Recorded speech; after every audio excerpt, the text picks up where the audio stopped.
Yes, I did. I'm going to double check, but let's take a look. So, hello everybody. Today is the second class period for business math. And what we're going to do today is talk about a few of the problems in chapter 1. And then we're going to talk a little bit about chapter 2, because there's a chapter 2 homework assignment due on Friday. So if we take a look at our Moodle page, we can see that what we have is, I had put up a lecture right here. I did one homework problem for chapter 2 showing you guys how to use Excel, but the homework, I have submissions, and yes, I do have your homework, so we're good to go. Okay, mine is here. Yes, and we'll scan that. We'll take care of that in just a few minutes. Now, did you want to work on some of the problems or adding fractions? Do you want me to do a couple examples for you? Yeah. Okay, so tell me which problems it was. You showed me, but tell me which problems it was that we can start with. Is it 1.2 and 1.3? Or 1.3? 1.3 and 1.4. All right, in the bottom line.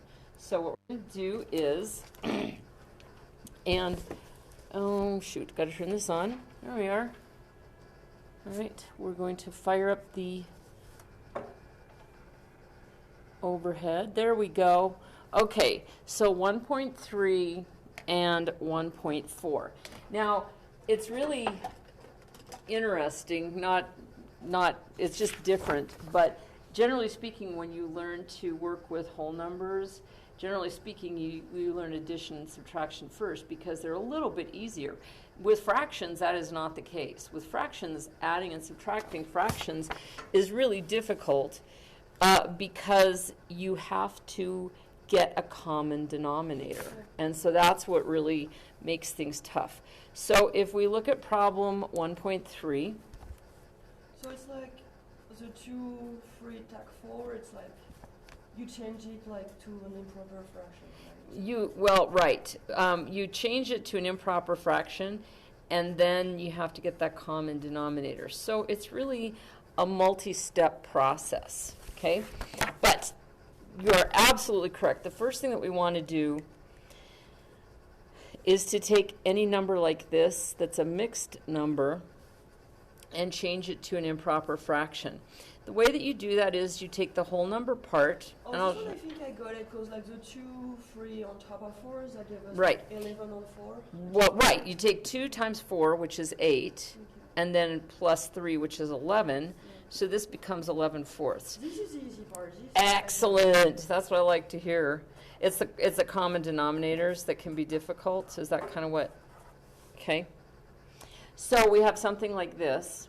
Now what we want to do is we want to look at only the denominators, and we want to find a number that all three of these numbers will divide into. There's a couple of different ways to do that.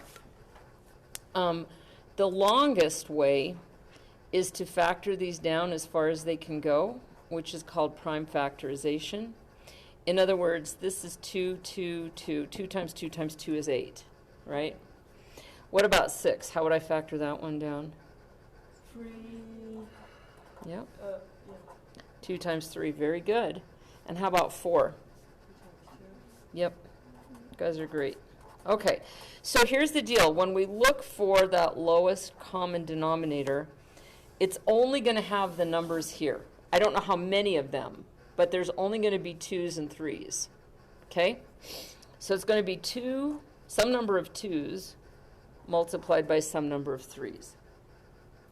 Well, the way that we find out how many there are is we count how many there are. How many 2s are there here? 3. How many here? 1. And here? 3.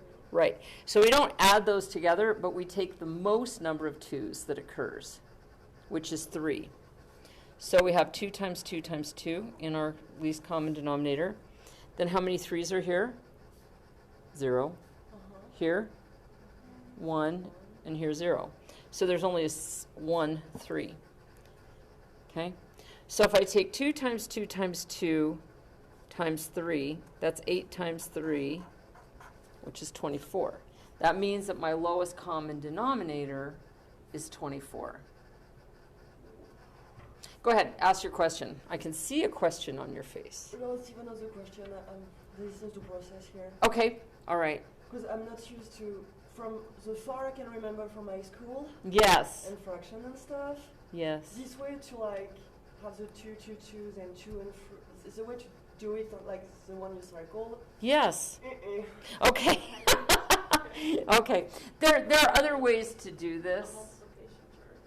Yes, you can use a multiple, and use your tool. Absolutely. If you like to use a multiplication chart, please do it that way, but do.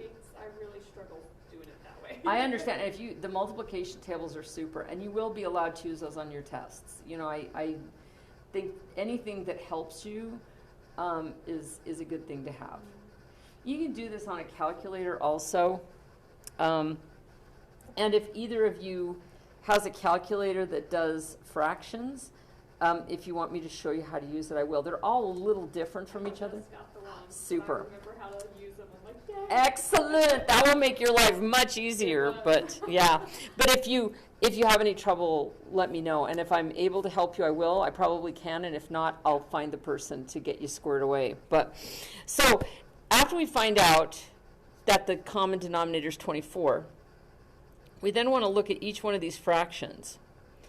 And we want to think about what times this denominator makes 24. Like reduce them and stuff? Right. We're going the opposite. We're going to make them bigger instead of reduce. But if you think about it this way, 8 times what is 24? Yes. So that means we're going to multiply this one, the one that has the denominator of 8, up and down by 3. What times 6 is 24? 3, 2, like, How how do you say that here? about 4? Oh, 4, sorry. Yep. And we can multiply this one up and down by 4. And then what times 4 is 24? 6. Ha, perfect. Okay. So now what we do is 7 times 3 is 21. And we're going to add together all these new numerators. 4 times 5 and 11 times 6.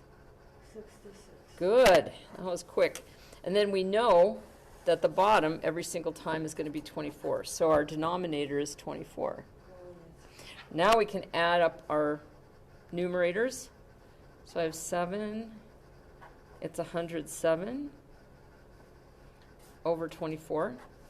And that number is actually, it's the right answer, but it's an improper fraction, right? So the next thing that we want to do is to maybe write this as a mixed number.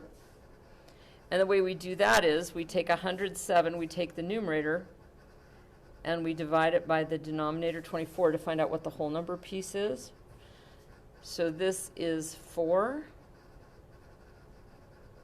So that's 96, and my remainder is 11.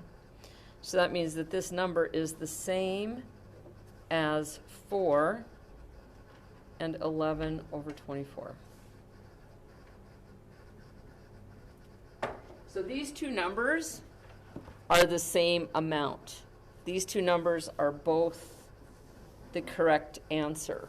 It just depends. Sometimes the author might ask you write it as a mixed number or write it as an improper fraction, but numerically that's the same amount.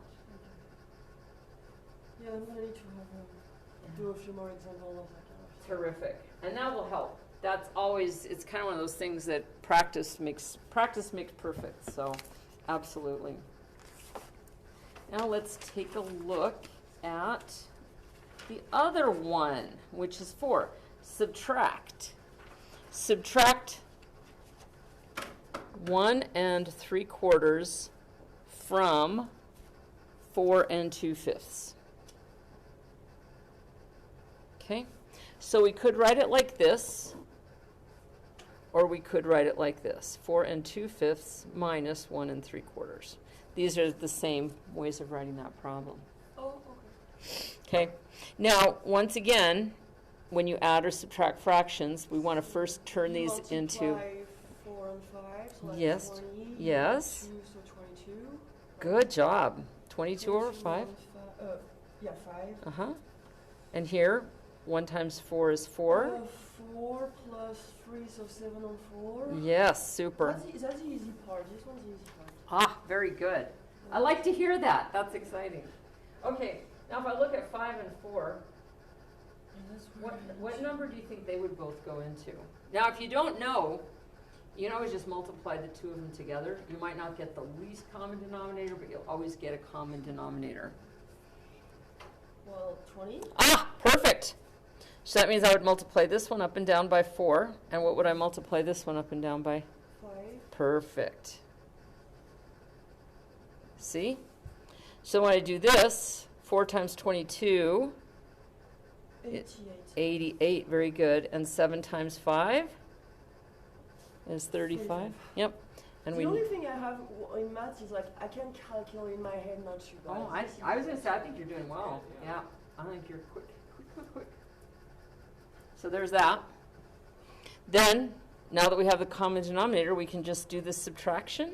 So the top is 53, and the bottom is 20. And that is the improper fraction. That's the mixed answer. The improper fraction answer. Now, if we wanted to if it asked us to make it a mixed number, we would take 53, do a long division problem, divide by 20.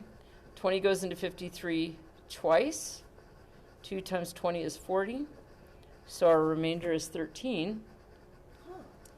So that means that this answer is also 2 and 13 over 20. So these two numbers are exactly the same thing. I know I did that really fast. I do that fast because it's recorded, so you can watch it slow. But I know, So you can only divide 40 by 14 because that's a difference? Oh, let's see.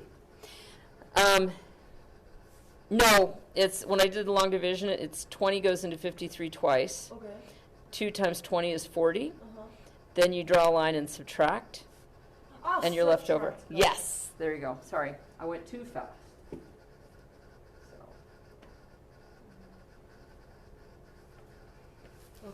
So, yep, and that's and like I said, no tool is off limits. If you have a calculator, please.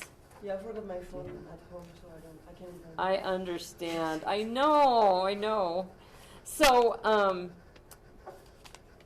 so the next thing that I wanted to talk a little bit about is chapter 2. And in chapter 2, we talk about decimals. And there are two things. First of all, most people find decimals to be a little easier. And the other thing is your calculator is designed to handle decimals more easily than fractions. So we got a couple of good things going on there. So if we do some operations with decimals, first of all, let me give you two different rules. And you can do this on your calculator, but if you're doing it by hand, if you add or subtract decimals, you put the decimal place, the decimal point, I would say, let's say align the decimal point. What I mean by that, if you have 3.8 plus 2.769, when you write that as a problem, you want to put the decimal point right under each other, okay? You align the decimal point. Then when you add those two, I'm going to get rid of this because I moved it. Anytime there's not a number, you just put a 0 there. So you have 0 plus 9 is 0, 0 plus 6 is 6, 8 plus 7 is 15, 3, 4, 5, 6. So that means that the answer to this problem is 6.569. Now, if you were going to subtract, let's just say that you want to subtract 3.8 minus, once again, align the decimal place. I'm using the same numbers, 2.769. Yeah. You have to put zeros where there's no numbers, okay? And here we have to borrow. You remember that from... So you have 10 minus 9 is 1, 9 minus 6 is 3, 7 minus 7 is 0. Pull the decimal point straight down. and 3 minus 2 is 1. Okay, now I want to keep myself on this one. Yes? Can we go through this again? Yes, absolutely. Okay, so whether you add or subtract decimals, right. The first thing is make the decimal point line up, okay? And subtraction, I really find it to be easier if I'm doing it by hand to stack the numbers like that, okay? Okay, so then you were saying we had again the 0, but why did you put like the 9 and 1 Ah. on top of the 0? Okay, so I'm borrowing, because in other words, if I go 0 minus 9, I can't, 0 is smaller than 9, Yeah. so I have to borrow something from, So it's an addition. yes, so, and the same here. So where I have zeros, I can't subtract 6 from 0, I have to go to the next biggest digit, and then borrowing means I turn this into a 7 and turn this into a 10. 10. Mm-hmm. That's a 9. Yes, that's right. Then that becomes 9 and that becomes 10. You got it. So then 10 minus 9 is 1.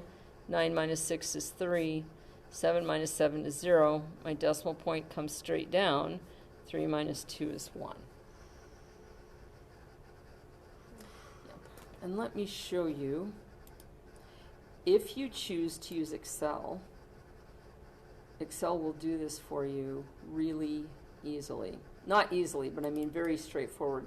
And the wonderful thing about Excel, and like I said, you don't have to use it for this class, but if you want to, it's available to you. It's on all the computers. I feel like I'll be even more confused. I like my pen. I'm Yes, just writing yes, down, which is great. I love it. I love it. But if you do choose to use Excel, it will never make a mistake. It will never make a mistake. So if I were to do this problem using Excel, I would take I feel 3.8. like I will be like cheating. And as I'm No. an international student, I'm not able to cheat. That's right. We do not like Otherwise cheating. I can lose my visa. Well, we don't want that to happen, but I promise I'll write you a note. No cheating. Excel is not cheating, but good point. Okay, if I wanted to subtract these, next thing I would do is just put equal, which means I'm going to do a math operation. And then I would tell it the name of this, the position, which is A1. Yep. Exactly. And then we subtract A2. And it'll give me my answer right there. And then if I wanted to add it, I would put equal, which tells it it's going to be a formula. Then I take this number, which is in A1, and I add to it this number, which is in A2, and there's my sum. So once again, there's a couple of things I like about Excel, and I'm not going to try to oversell it. You never will have to use it. But one of the things I like about Excel is it never makes an arithmetic mistake, which is more than I can say for myself. And then, the other part that I like about it is you kind of have a permanent record, you know? So like if I had typed this one incorrectly, you know, if I do it on my calculator and I put in 2.679 instead of 2.769, I may just torment myself with that, you know? But if it's in Excel, you have an opportunity to look at it again. So, yeah. So that's kind of the next thing we need to talk about is multiplying and dividing. And multiplying and dividing is a little bit different. We don't align the decimal place. But what we do is, if you multiply or divide, let's go with multiply first. You sort of pretend the two numbers don't have any decimal places, and then you count. But so like if you're going to multiply, this is one of your homework problems. And whenever we do this, I'm always going to try to do some homework problems so that you'll have a start, you know. So on the bottom line, 2.5, it asks us to multiply 4.68 by 3.5. All right. So the first step here is to just pretend like the decimal points don't exist and multiply this number without a decimal place, which would be 468, by this number without a decimal point, which is 3.5. Okay, so if I do that, 5 times 8 is 40. 6 times 5 is 30, plus 4 is 34. 5 times 4 is 20, plus 3 is 23. Then I put a 0 here, and 8 times 3 is 24. So I carry that. 6 times 3 is 18, plus 2 is 20. And 3 times 4 is 12, plus 2 is 14. So then I add those numbers. 0 plus 0 is 0. 4 plus 4 is 8. 3 plus 0 is 3. 2 plus 4 is 6, and a 1. Okay. Now, these are the digits that are correct, but I need to place where my decimal place is. After 6? You know, there's two. You're absolutely right. And you can look at that but one way. You can say, well, if I just did these first two digits, if I just said 4 times 3, what would I expect my answer to be in the vicinity of? What's 4 times 3? 12? Right. So you'd expect this to be more like 16 than 163, because 16 is close. That's an awesome way to do it. The math, the other way to do it is to start over here at the left and count 1, 2. In other words, if I go, from the right to the decimal point here, I have 2 digits, right? Mm-hmm. And how many here? 1. So 2 plus 1 is 3, so I go 1, 2, 3. So in other words, you add up how many places are to the right of the decimal point, and then that's how many will be the answer.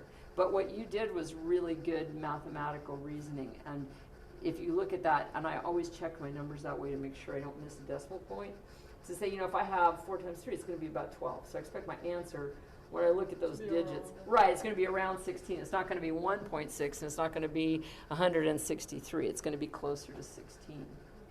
Can we do number 1? Mm-hmm. Absolutely. Let's take a look at 2.7, number 12. Okay? I wish I had a better pen, but that's okay. So I have 0.0623 times 20. Okay? Now, once again, we're going to pretend like this number is just 623, and this number really is just 20, so that's good. So we're just going to use the digits. Okay? So 0 times 3 is 0. 0 times anything is 0, right? Yeah. And then 2 times 3 is 6. Oh, I put a 0 here. 2 times 3 is 6. 2 times 2 is 4. 2 times 6 is 12. Oh, okay, I forgot. I went directly to multiply by Yes. 6. Yeah. I fucked it up. So, okay, no, sorry. So you did 0, 0, 0, then 2, 3, 6, 2, 4. Oh, okay, got it. Okay. Excellent. So, then when I add these together, 0, 6, 4, 2, 1. Okay? How many places are to the right of the decimal here? 4. Yes. And then 20, there's... There's a 1? Yeah. There's 1, 2, 3, 4. And this doesn't have any places to the right of the decimal, right? So it's 4. So 1, 2, 3, 4. So yeah, there's a 1. Yep. So the answer is 1.2460.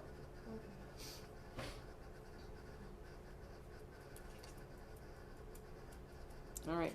Now the one thing that we didn't talk about yet is dividing decimals. Now one of the things they ask you to do is to approximate. When they say product, that means multiply. Quotient means divide. What you did at first, Ariane, is you approximated, where you went, that looks like, I think it's 16. That's perfect. Now, you also don't have to know how to do that. I mean, some people, sometimes certain problems, you can see it, and certain problems you can't. So I'm not a big fan of saying approximate. And if you can do it, awesome, but otherwise we go to math. That's what the math is for, right? So, but we want to talk about dividing. And on number 2.8 on the bottom line, we have, it says to approximate, but I'm going to go ahead and do the whole division. 0.2688 divided by 0.713. Right? So the easiest way, the only way that I can really reliably do this by hand is to write it as a long division problem. And once again, I'm going to ignore the decimal points for just a minute, okay? So I have 2688 divided by 713. Okay? Now the way I put the decimal place in a division problem, I go to this number outside of the, this is called the divisor, the number that you're dividing by. And I want it to be a whole number. I don't want this to have any decimal places. So I look at the real number, 0.713. How many places to the right do I have to move that decimal place to turn it into 713? 3. Yes, 3. So if I move this one 3, I need to move this one 3 as well. So you decide what it is from your divisor, and then you do the same thing to, I think this is called a dividend, but I'm not sure. So 1, 2, 3, which means that this number is 268.8. Because I moved it 3. Right here, 1, 2, 3, because I moved this one 3. Okay. So then I put the decimal point right there. And then I just don't even think about the decimal point anymore. I just work with it like it's just a number. Okay? So I think, how many times will 713? It won't go into 268. So I have to take all 4 of the digits to get this to go in, don't I? 4? Yes, 4. And I just put it right here. Good. So 3 times 4 is 12. 4, 5. 7 times 7 says 14, 28. Oops, I'm too big. It's got to be 3. Sorry. I got excited. No, 3, okay. Sorry. 3. No, it's great. That's what we do. There we go. 3 times 3 is 9. 3 times 1 is 3. 3 times 7 is 21. So then once again, this is the only place I just have that decimal point there. But And is so it then- closer if you do a 4? Yep. It's close, but 7 times 4 is 28. So it's just a little too big. But so we go 3. Okay, so then I've got this. So I subtract. 18 minus 9 is 9. This becomes a 7. 7 minus 3 is 4. 6 minus 1 is 5. And then that's 0. So I have 5, 4, 9. 713 is bigger, which has to be. And I can get one more decimal point. I can just add a 0 out here and then say how many times will 713 go into 5,490? It's 49. It's going to go 7 times, I think. I'm just going 7. So 7. So 7 times 3 is 21. 7, 8, 9. 7 times 7 is 49. When I do that, that's 9. This becomes an 8. So that's 18. So that's 9. This is 3. 13 minus 9 is 4, so 499.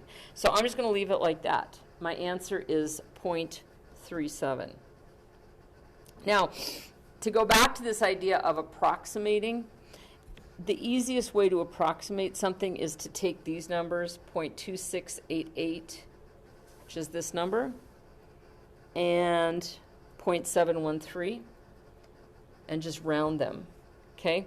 So this number is about 0.3, and this number is about 0.7, right? So then I can just say, what's 0.3 divided by 0.7? Move this over 1, move this over 1. So I have 7 into 3. I need another decimal point. 7 goes into 34 times, 28, and 2. So as you had originally surmised, I think you have a gift for this, Ariane. I really do. You approximate very, very well. It's Right about now, 0.4. I think so. And then this is 0.7. So, and you see 0.37 is approximately the same as 0.4. Okay. Oh, yeah. Okay. Just about the same.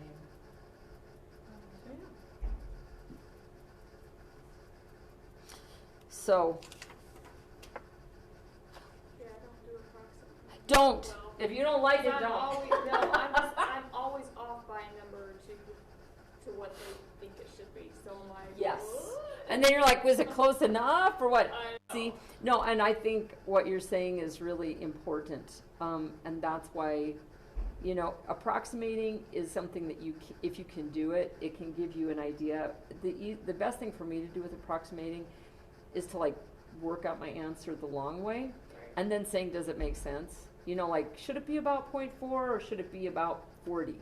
You know, that's what but I don't ever, I think it's almost like irresponsible if you're you know, or like, you know, I might say to myself, well, you know, I put $500 in my checking account, Right. and I had to write a couple checks that were for about $100 each, and I have about $300, so I'm not going to spend $1,500 at Best Buy, right? But you know, yeah. So, or maybe I will. No, I will not. I will not. But those are, you know, I think that I don't think that approximating is necessary because you can use your other tools for that. Okay? All right.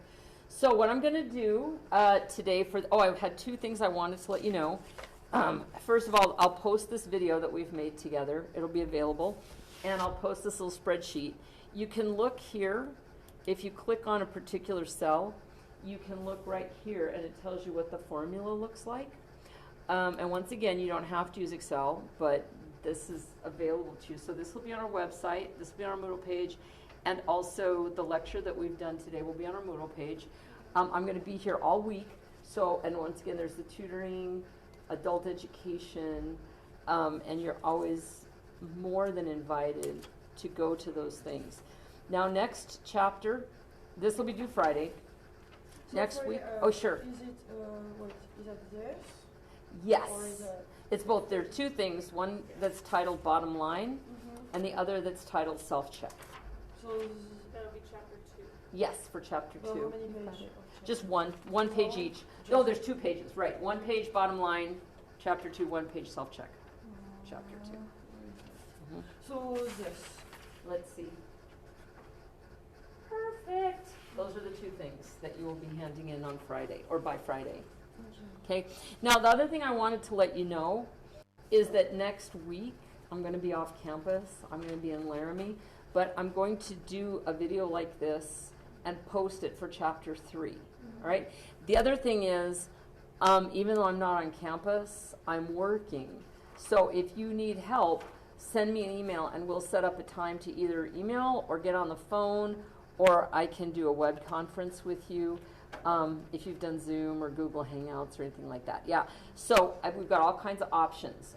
So that's the nice thing about sort of having a less than traditional classroom. So I'm always available to you, okay?